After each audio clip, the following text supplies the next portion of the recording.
إذا كنت في الدنيا عن الخير عاجزا فما أنت في يوم القيامة صانع. الله مذكر اللبن سو زاري سيچنكو سيدبرو سيكفاو بيمنگدو እየዘፈነ ይሄዳል ማጽናኛ ነው የዘፋኞችን ዘፈን እያነሳ ይዘፍናል he is proud of them በእነሱ ደግሞ ኩራት ይሰማዋል ምንም ሼም አይዘው ሀያም አያደርግም ምናልባትም ማሻአላህ ሚለው አይጠፋም በቃሉ ሐፍዟላ የነንተናን ዘፈን አይ ዘፈን حرام ነው ያለው ደግሞ ትንሽ ዝቂልና መንዙማ እያለ ወይ ነሺዳ እያለ በየመንገዱ ይሄዳል አንተ ደግሞ ከዚህ አልፈ አይ ጌታዬን እየዘከርኩኝ ቢሄድ ይሻለኛል ብለ ብትዘክር አኺራህን እያስተካከልክ ነው استغفارን አሁንም እንልመድ መደጋገሙ ኸይር ነው ምክንያቱም ሁላችንም ወንጀለኛ ነን ተውበት ካላደረግን ምህረት የለንም ማለት ነው ይሄ አንደኛው ስራችን ነው ታዲያ የዘንድሮ ረመዳን የለውጥ ወር አድርገን ከተነሳን ከወዲሁ ለረመዳን ምንድነው የምንዘጋጀው ከተባለ ይሄ የመጀመሪያው ቋሚ ስራችን መሆን አለበት ከዛሬ ጀምሮ አናውቅም እኮ ረመዳንን ራስ እንድረስ አላህ ያድርሰን ግን ያው ተስፋ ስላለን ነው በረመዳን ምን አቀደናል ምን ለመስራት ፕሮግራም አውጥተናል እንደርሳለን የሚል ተስፋ ነው ያለን ዋስትና ግን የለንም የተጨበጠ ነገር ዛሬ ለማምሸታችን ማን ነው 100% እርግጠኛ ሆኖ የሚምለው ግን ረጃ ተስፋ አለን እራት እከሌ ቤት ተጠርተሃል ሲባል ኢንሻአላህ ዛሬ እራት ጥሪ ያለብኝ ይላል ከእራቱ በፊት አንተ ራስ ለእራት መድረስ አለ መድረስህንስ አላህ ነግሮሃል አታውቅም ለዚህ ነው ኢንሻአላህ የምንለው ولا تقولن لشيء إني فاعل ذلك غدا ምንም ነገር ቀጠሮ ቢኖርብህ ፕሮግራም ቢኖርብህ ነገ የማደርገው ይሄን ነው ብለህ እንዳትናገር ብሎ አላህ እኔና አንተን በረሱል ሰለላሁ ዐለይሂ ወሰለም በኩል ያናገረናል ኢላ አይሻ አላህ ቢሻው እንጂ በል ለምን የጊዜ ጌታ አላህ ነው አንተን አላህ ዛሬ እስከ እሁድ ድረስ መኖርህን ከፈቀደልህ ሰኞ እንድትኖር ፈቅዶልህ ይሁን አይሁን ምንም የምታውቀው ነገር የለም ከሰኞ ጀምሮ ያለው ህይወት ቀብር ውስጥ ነው ካለህስ ፍቃድ የሱ ብቻ ነው ያ ከሆነ ተስፋ ነው ያለን ማለት ነው ዋስትና የለንም በሰላም ያነጋልን ጌታ በሰላም ያስመሸናል ተስፋው አለን ፈቅዶልን ካመሸን በሰላም ያሳድረናል ተስፋው አለን ዋስትናው ግን የለንም የተጨበጠ ነገር የለም ያ ከሆነ ከወዲሁ ምን ማድረግ አለብን ተውበትን መዘጋጀት መቻል አለብን ወደፊት ረመዳን ሲገባ ማለት የለብንም ግድ የለም አላህ አድርሶንም ለረመዳንም ካቆየን በረመዳንም ኢስቲግፋር እናረጋለን ከረመዳን በፊትም በተውበት እንቀበለው ከደረስን ካልደረስንም ደግሞ ተውበት አድርገናል ማለት ነው ዝግጅት ተውበት አሁኑኑ ነው የሚጀምረው ማን ያውቃል ከዚህ አዳራሽ ሬሳ ሆነን ብንወጣ መጥፎ መመኘት ጥሩ አይደለም አያደርገው እንላለን እንጂ የሆነ አደጋ ተከስቶ ሁላችንም ጀናዛ ብንሆንስ እዚህ ጋር መሆን ያለበት ሁሌም የተውበት ሰዎች መሆን አለብን ሞትን በተውበት ስታንድ ባይ ሆነን መዘጋጀት አለብን አንዱ የለውጥ ወር ይሄ ነው ሁለተኛ ሌላው ደግሞ ስለ ተውበት ባጭሩ ለነፍሴም ለናንተም ይሄን ካስተላለፍ በረመዳን ወር ውስጥ ዝግጅት ማድረግ ያለብን ደግሞ ሌላው ዚክር ነው ብዙዎቻችን ዛሬ ከዚክር ርቀናል የአባቶቻችን አድርገናል ሙስባህን ይዞ በየመንገዱ እየሄዱ መዘከር የአባቶች ስራ ሆኗል እኛ ግን ለምንድነው ከዚክር ይራቅ ነው ያ አዩሃ الذين آمنوا اذكروا الله ذكرا كثيرا ያለው እናንተ በኔ ጌትነት ያመናችሁ ባሮቼ ሆይ እኔን በብዙ ማውሳት አውሱኝ እኔን ብዙ ማወደስ አወድሱኝ ወሰብሑሁ بكرة وأصيلا በንጋቱም ክፍል በምሽቱም ክፍል ሱብሃንከ ያ ረቢ ያላችሁ ከጎዶሎ ባህሪያት የማይገባኝ ምሉእነት የኔ ባህሪ መሆኑን በመግለጽ እኔን ተስቢህ አድርጉኝ ያለ አላህ ያዘናል የዚክር ሰዎች መሆን አለብን ነው እውነተኛ ሙስሊሞች ቀልባቸው ሐይ ነው የሚባለው ሲዘክሩ ነው አላህን የማይዘክር ምላስ አላህን የማይዘክር ልብ ሐይ አይደለም መይት ነው ነብይ ሰለላሁ ዐለይሂ ወሰለም مثل الذي يذكر ربه والذي لا يذكر ربه ያሉት አላህን የሚያስታውስ የሚያወድስ ሰውና አላህን የማይዘክር ሰው ምሳሌው ከመثل الحي والميت በህይወት እንዳለና እንደሞተ ሰው ነው መንፈሰ ሙት የሚባሉት ልባቸው የሞቱ ሰዎች አላህን ከመዘከር ከማወደስ የራቁ ሰዎች ናቸው አላህን እንዴት እንረሳዋለን መዘከር አለብን ብዙ አይነት ዚክሮች አሉ ለረመዳን ፕሮግራምና እቅድ ማውጣት አለብን ቁርአንን አንድ ጊዜ ሁለት ጊዜ ሶስት ጊዜ ከዛም በላይ ለማختም እቅድ እንደምንይዘው ሁላ ዚክርም ቦታ ሊኖረው ይገባል አፍደሉ ዚክር ቂራአቱል ቁርአን ነው። ነገር ግን ከዛም በተጨማሪ ሌሎች ዚክሮች አሉ። ለነሱ ፕሮግራም ማውጣት መቻል አለብን። የዚክር ሰዓት አላህን መዘከር አለብን። ሰው ዛሬ ሲጨንቀው ሲደብረው ሲከፋው በየመንገዱ እየዘፈነ ይሄዳል። ማጽናኛ ነው። የዘፋኞችን ዘፈን እያነሳ ይዘፍናል። he is proud of them። በእነሱ ደግሞ ኩራት ይሰማዋል። ምንም ሼም አይዘውም፣ ሀያም አያደርግም። ምናልባትም ማሻአላህ ሚለው አይጠፋም። በቃሉ ሐፍዟላ የነንተናን ዘፈን አይ ዘፈን ሐራም ነው ያለው ደግሞ ትንሽ ዝቂልና መንዙማ እያለ ወይ ነሺዳ እያለ በየመንገዱ ይሄዳል። አንተ ደግሞ ከዚህ አልፈ አይ ጌታዬን እየዘከርኩኝ ቢሄድ ይሻለኛል ብለህ ብትዘክር አኺራህን እያስተካከልክ ነው።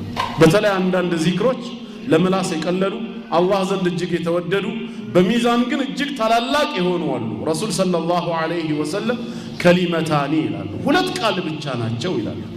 ስንናገረው ሁለት ቃል ናቸው። ኸፊፈታኒ ዐለል ሊሳን ለምላስ በጣም የቀለሉ ሐቢበታኒ ኢለራህማን አርራህማን ዘንድ እጅግ በጣም የተወደዱ አላህ የሚወዳቸው ሰቂለታኒ ፊል ሚዛን ሚዛን ላይ ቢቀመጡ ግን እጅግ የከበዱ የሆኑ ሁለት ቃላት ብቻ አሉ።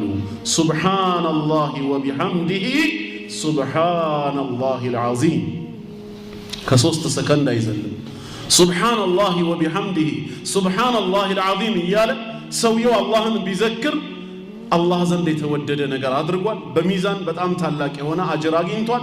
ወንጀሉም ይማራል። በሌላ ሐዲስ እንደተባለው መን ቃለ ፊል የውሚ ሚአተ መራ ሱብሃነላሂ ወቢሐምዲሂ ሱብሃነላሂል ዐዚም የሚለውን በአንድ ቀን ለመቶ ጊዜ ያለ ሰው አሉ።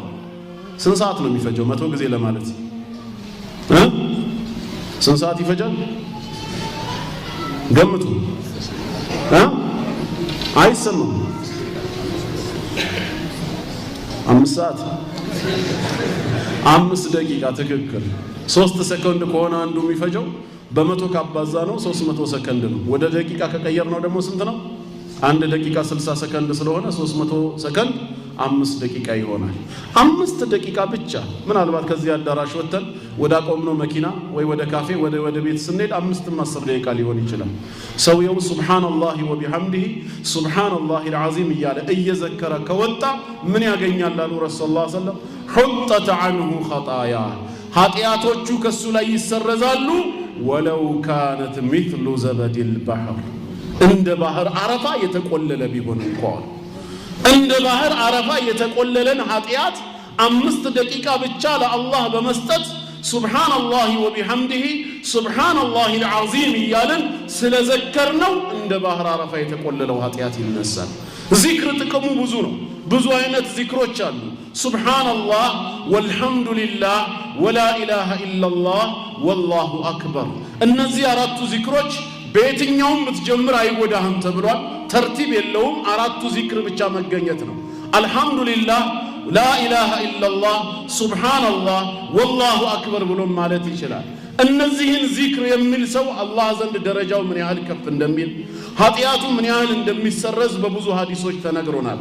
እንደውም የሚገርመው በዚህ ምድር ላይ ተወዳጅ የሆኑ ንግግሮች ከተባሉት አንዱ ይሄ ነው። እንደዚህ አይነት ንግግር ምንም ደስ የሚል ነገር የለም አላህ ዘንድ። ስለዚህ የዚክር ሰዎች መሆን አለብን። እምንጠፋው ራሱ በምላሳችን አይደለም እንዴ? ሰሃቢዩ መጥቶ ጀነት የሚያስገባኝ ከጀሃነም የሚያርቀኝን ሥራ ንገሩኝ ሲላቸው ረሱል ሰለላሁ ዐለይሂ ወሰለም ለቀድ ሰአልተ አን ዐዚም አሉት። ያነሳኸው ጥያቄ ጉዳዩ እጅግ ታላቁን ነገር ነው አሉት። የሚገባውን መጠየቅ ያለበትን ነው የጠየቀው። ጀነት ከመግባትና ከጀሃነም እሳት ከመዳን የበለጠ ምን አለና? ከዛ በኋላ ዘረዘሩለት። አላህን ሳታጋራበት ትገዛዋለህ፣ ሰላትን ትሰግዳለህ፣ ዘካ ትሰጣለህ፣ እንዲህ ብለው መጨረሻ ላይ ምን አሉት? እነዚህን ሁሉ የሚሰበስባቸውን ጠቅላይ ምን እንደሆነ አልነግርህም አሉት። እንዴት አይንገሩኝ እንጂ ሲል ፈአኸዘ ቢሊሳኒ ነፍሲሂ የራሳቸውን ምላስ አውጥተው ያዙና ይሄን ምላስህን ያዝ ቆጥብ አሉት። እንዴ በምንናገረውም እንያዛለን እንዴ ሲላቸው ፈኪለት ከኡሙክ እናት ትጣ ፈህል የኩቡ ናሱ ዐላ መናኺሪሂም ሰዎች በአፍንጫቸው በአፍጢማቸው የተደፉ ሆነው እሳት ላይ የሚወረወሩት ኢላ ሐሳኢዱ አልሲነቲሂም ምላሳቸው የቀጠፈው የሰበሰበው እንጂ ሌላ ምን ሆኖ ነው? እንዴት ይሄን ታጣለህ አሉት። ስለዚህ ምላስም የሚያመጣው ጣጣ ለጥፋት የሚዳርገን ከሆነ እኛ ግን ወደ ዚክር መቀየር እንችላለን። የሚዋሸው ሐሜተኛው እንደዚሁም የሚራገመው መጥፎ የሚናገረው ምላሳችን ዛኪር ማድረግ እንችላለን። አላህን እንዲዘክር፣ ሰዎችን በመልካም እንዲያዝ፣ በመጥፎ እንዲከለክል፣ እውነት እንዲያወራ ማድረግ እንችላለን። ምርጫው የኛ ነው፣ ተውፊቁ ከአላህ ዘንድ ነው። ያ ከሆነ ዚክር ፕሮግራም ሊኖረን ይገባል። ረመዳን ላይ እንዴት አድርገን ጌታችንን በህይወት ካቆየን መዘከር አለብን። በተለይ የጠዋት የማታ ዚክሮች አሉ። ሒስኑል ሙስሊም ኪታብ አለ። መሐፈዝ እንኳን በቃል ካልቻለን ከኪታቡ ላይ እያየን ጠዋትና ማታ በቀኑ ክፍለ ጊዜ የሚዘከሩ ዚክሮችን ሁላችንም ልንሳተፍበት ይገባል። የአኺራ ሰዎች ነን፣ ተጓዦች ነን። ምንም ሊያሳፍረን አይገባም እስኪሉ አሉት። ምክንያቱም ዛሬ አበደ የምንለው በመንገድ ላይ ምን አይነት ሰው ነው? እንደ በፊት በጨርቅ አይደለም። ምናልባት የድህነትም መገለጫ ሊሆን ይችላል። ብቻውን እያወራ እየለፈለፈ መሄድ ሰው ከሩቁ ስናይ ወይኔ ታመመ እንላለን። ጠጋ ብለን እንኳን አላጣራንም። ግን ፈረንጆች ጋር ግን በአሁኑ ሰዓት ሱና ሆኗል። እብዶ ነው እንኳን አይደለም። የቢሮ ስራቸውን ፕሮግራማቸውን እያወሩ ነው የሚሄዱት። ምን ማድረግ እንዳለብኝ አሁን ከዚህ በኋላ እንትና ጋር ቀጠሮ አለኝ። ደግሞ ቅድም ያልሰራሁት የሆነ ነገር አለ። ለሌላው ነፃ ነው። ለምን ነጮች ስለሆኑ የገባቸው የሰለጠኑ ናቸው ይባላል። አበዱ አይባልም። ፕሮግራማቸውን እየዘረዘሩ እየለፈለፉ ይላል። አንተስ እየዘከርክ አትሄድም? በየመንገዱ አንገትህን ደፋ አድርገህ ሱብሃንአላሂ ወቢሐምዲሂ ሱብሃንአላሂ አልዓዚም ሱብሃንአላሂ ወቢሐምዲሂ ሱብሃንአላሂ አልዓዚም ሱብሃንአላሂ ወቢሐምዲሂ ሱብሃንአላሂ አልዓዚም። ሌላውንም ዚክር የምትፈልገው ሀጃ እስክትደርስ ድረስ መንገዱን ለምንድን ነው በዚክር የማንለው? እኛ ጋር ሬክላም እያነበብን ነው የምንሄደው። ስራ ፈተናላ የተጻፈ ነገር ትላንት ያየነውንም ደግመን እናነበዋለን። ዚክር ግን ጥቅም አለው። ቢስሚላህ ብለን ከጀመረን ትንሽ ቀን ይሆናል ምናልባት መስዋዕትነት የሚጠይቀው። ከዛ በኋላ መላሳችን ላይ ይለምድና ከቤትም ስትወጣ ወደ ቤትም ስትገባ አትለኝም ወይ ብሎ ራሱ ያስታውሳል። ይሄ ደግሞ ዓዳ ነው። በሞባይላችን ትምህርት አንወስድም እንዴ? ለምንድነው ከደጅ ስትወጣ ጥለው የወጣው ሞባይል ገና በር ላይ ያለ እንዴ? ምንድነው ቅር አለኝ? አዎ ሞባይል ረስቼ ነበር ይላል። አስለምዷል ሁሌ መያዝ። እጅህ የለመደውን ኪስ የለመደውን ነገር ያጣ ጊዜ የሆነ ነገር እንዳጎደልክ ራሱ የሚነግርህ ከሆነ ሙበርመጅ የሆነ ነገር ከሆነ ዚክርንም በምላሱ የለመደ ሰው አንድ ቀን እንኳን ትቶ ቢወጣ እዛው ያስታውሰዋል። ምን ነው ዛሬ ረሳኸኝ አትዘክረኝም ወይ? ያ ከሆነ እኛም ዛኪሮች መሆኑን ከፈለግን አላህ ይወፍቀን ብቻ ሳይሆን እንዲወፍቀን ሰበቡን ማድረግ አለብን። ጥረት እናድርግ። አላህ ዘክሩኝ ያለው ታዲያ ለምንድን ነው? ከጀሃነም እሳት የምንድንበትም ሌላው ጋሻችን የዚክር ሰው መሆን አለብን። እንቀየር ነው በረመዳን። ግልጽ ነው። ሶስተኛ አሁንም ብዙዎቻችን የዘነጋ ነው በችግር ወቅት እንጂ ከናካቴው ማናስታውሰው ትልቁ ፕሮግራም ዱዓ ላይ ማተኮር መቻል አለብን። ዘንግተናል። ዱዓ የሚባለውን ነገር ተስፋ ቆርጠናል መሰለኝ። ሰኞ ማክሰኞ ሮቤው አላህን ለምኘው ነበር፣ መልሱን ሐሙስና አርብ ጠበቅኩኝ አልሰጠኝም አይነት ነገር። የብዙዎቻችን ችግር ይሄ ነው። በዱዓ ላይ በአሁኑ ሰዓት ብዙዎቹ የሚታዩት ወይ የታመሙ ጊዜ ነው ወይ የሆነ አደጋ አካባቢያቸው ላይ ሲያንዣብብ አላህ ከዛ ነገር በላ እንዲያወጣቸው የዛን እጃቸውን ያነሳሉ። ቋሚ ስራቸው የሚያደርጉት ግን ጥቂቶች አላህ የወፈቃቸው ናቸው። ዱዓ ግን የዱንያም የአኺራም ብቸኛ መፍትሄ ሆኖ ሳለ በራሱ ዒባዳ ነው ተብሏል። አዱዓኡ ሁወል ዒባዳ። ምን ማለት ነው? አላህን የለመነ ሰው እጁን ከፍ አድርጎ አላህን የጠየቀ ሰው ሐታ የጠየቀውን ነገር ባያገኝ እንኳን ዱዓ በማድረጉ ብቻ አጅር ይጻፍለታል እንደ ዒባዳ ሆኖ። ሰሃባዎች አንድ ጊዜ ረሱል ሰለላሁ ዐለይሂ ወሰለም ዘንድ መጥተው ጥሩ ጥያቄ ጠይቀዋል። ግልጾች ነበሩና ማለና ነድዑ ወላ ይስተጃቡ ለና አሉ። በግልጽ ቋንቋ ነው የጠየቁት። ምንድነው? ዱዓ እናረጋለን ግን ምላሽ አላገኘንም አሉ። መፍትሄው ዛሬ ብዙዎቻችንም ጥያቄ ይሄ ነው። አንዱ ስለ አላህ ያለን ግንዛቤ የተሳሳተው ምንድነው? አላህ የለመነውን ነገር ራሱን ካልሰጠን ዱዓችንን እንዳልሰማን አድርገን የመቁጠር አባዜ ነው። ሀብት ለምነነው ነበር ግን ዛሬም ከድህነት ዓለም አልወጣንም። ጤናን ለምነነው ነበር ግን አሁንም በበሽታ እየማቀቅን ነው። አላህን ሰላም ለምነነው ነበር ግን አሁን ያለነው በምንድነው? ረብሻ ጦርነት በበዛበት አካባቢ ነው። ጌታዬ ዱዓዬን አልሰማኝም። ትልቁ ስህተት አልሰማኝም የሚለው ላይ ነው። ላይሰማ እሺ ላይል እንዴት ለምኑኝ አለ ታዲያ አላህ። ወቃለ ረቡኩም ኡድዑኒ አስተጂብ ለኩም ነው ያለው። ለምኑኝ እኔን ብቻ ጥሩ እሺ እላችኋለሁ አለ። ነገር ግን የሳት ነው ምንድነው? ሐታ ዱዓው መስፈርቱ ተሟልቶ በአግባቡ አድርገን እንኳን ከሆነ መልስ የሚመጣበት መንገድን ነው የሳት ነው። አላህ ለባሮቹ ምላሽን የሚሰጠው በአንድ አይነት መንገድ ብቻ አይደለም። ጤናን ለለመነው ጤና በመስጠት ብር ለለመነው ብር በመስጠት አይደለም። ይሄ ከመልሶቹ አንዱ መንገድ ብቻ ነው። መልስ ግን በብዙ መንገድ ይሰጣል። ሰሃባዎችም ያንን ስላላወቁ ነው ለምንድነው ዱዓ እናረጋለን ወላ ይስተጃቡ ለና እሺ አንባልም። ረሱል ሰለላሁ ዐለይሂ ወሰለም መልሱ ሲሰጡ ግን ምን አሉ? አላህን በኃጢያት አግዘን ብላችሁ ወይ በዝምድና መቁረጥ ተባበረን ብላችሁ እስካልጠየቃችሁት ድረስ በመልካም ነገር ላይ በፍጹም እምቢ አይላችሁም ከሶስቱ አንዱን አድርጎላችሁ ቢሆን እንጂ አሉ። መንገዱ ብዙ መሆኑን ነው አሁን ሊጠቁም የፈለጉት። ኢማ አንቱ አጀለ ለኩም ዳዕዋቱ ልመናችሁ በፍጥነት ይሳካና የፈለጋችሁትን ነገር ታገኛላችሁ አሉ። ይሄ ብዙ ሰው የሚያውቀው የዱዓ መቅቡል መሆን አንደኛው መንገድ ነው፣ የጠየቀውን ማግኘት። ካልሆነስ አላህ እምቢ ብሏል ማለት አይደለም። ወኢማ አን ቱስረፈ ዐንኩም ሱአ ቢሚስሊሃ ካልሆነ ደግሞ የጠየቃችሁትን ነገር ሳይሆን አላህ የሚሰጣችሁ ባረጋችሁት ዱዓ ልክ ከእናንተ ላይ ብዙ መጥፎን በላ ያነሳላችኋል አሉ። በጤና ያለኸው እስካሁን በየቦታው የሚሰሙ መጥፎ ዜናዎች አንተ ህይወት ውስጥ ያልተከሰቱት ትላንት ያረከው የዱዓ ሰበብ ሊሆን ይችላል። መጥፎ ነገርን በምትኩ አላህ ካንተ ላይ ያስወገደ ከብዙ በላ ከመከራ እየጠበቀህ ነው። የዱዓ ውጤት የግድ የለመንኩትን ለምን አላገኘሁም አትበል። ካልሆነስ ሶስተኛው ለነገ ለአኺራችሁ በመልካም ስራ ሚዛናችሁ ላይ ባደረጋችሁት ዱዓ ልክ እጥፍ ድርብ አድርጎ አስቀምጦላችሁ ይሆናል እንጂ እምቢ የሚባል ነገር አላህ ዘንድ የለም። ምን ከብዶት ነው እምቢ የሚለው? ምን አቅቶት? እንደ ሁሉ ነገር ይቅርና ያ ረቢ እኔ አንተን የምጠይቅህ ለዚህ ጥያቄም ሆነ ለመልሱ ተገቢ ባልሆነም አንተ ግን ሰጪ ነህና የነገውን የአኺራውን ጀነት ከነስምንቱም በሩ ቁልፉን ለኔ ለግሌ እንድታስረክበኝ ፈልጋለሁ ብትል አላበዛኸውም እንዴ ይልሃል? ያቅተዋል እንዴ አላህ ላድርገው ቢል ለእያንዳንዱ ሰው ኢነማ አምሩሁ በይነል ካፊ ወኑን ሁን ካለ በካፍና በኑን መሃል ወዲያው የሚፈጸም ጌታ ነው ትእዛዙ። ግን እናንተ መልሱ የሚመጣበትን መንገድ ስላልተረዳችሁ ነው ብለው ሶስቱን ሲያስረዷቸው ወዲያው ሰሃቦች ምን አሉ? ኢዘን ኑክሲር አሉ።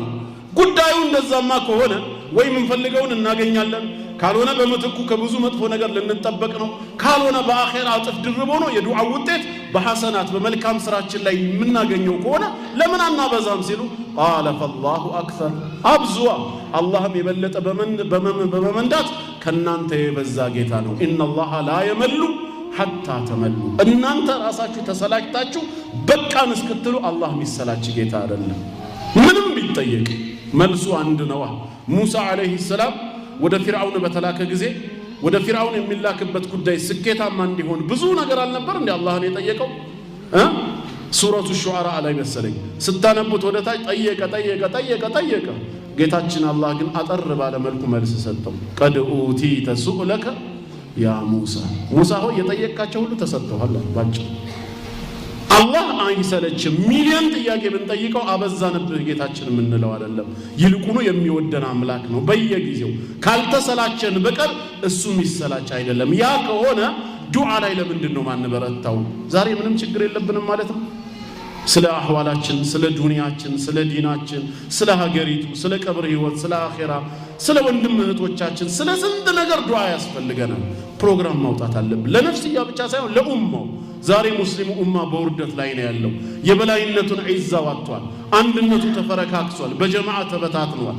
ወደዚህ ጉዳይ የሚመልሱን መሪዎችን አላህና አኺራን የሚፈልጉ እውነተኛ ዑለማዎችን አላህ እንዲያስነሳቸው የተኙትንም እንዲያነቃቸው እኛም በእነሱ ስር ሆነን ታዛዥ ሆነን ለኢስላም አንዱ ሆነን እንድንለፋ ከልብ ዱዓ ያስፈልገናል። ዱዓ እናደርግ ከተባለ ሰበቦቹ ብዙ ናቸው። ግን ራሳችንንም ጭምር የዘረጋንን እንኳን ለሌላው ልናረግ ስለ ራሳችን ዱዓ እናረግም። በዱዓ ጉዳይ ላይ መበርታት አለብን። የዱንያውም የአኺራውም ችግር በዱዓ ነውና የሚፈታው ማለት ነው። የነቢያቶች ሁሉ ዒባዳ ነው።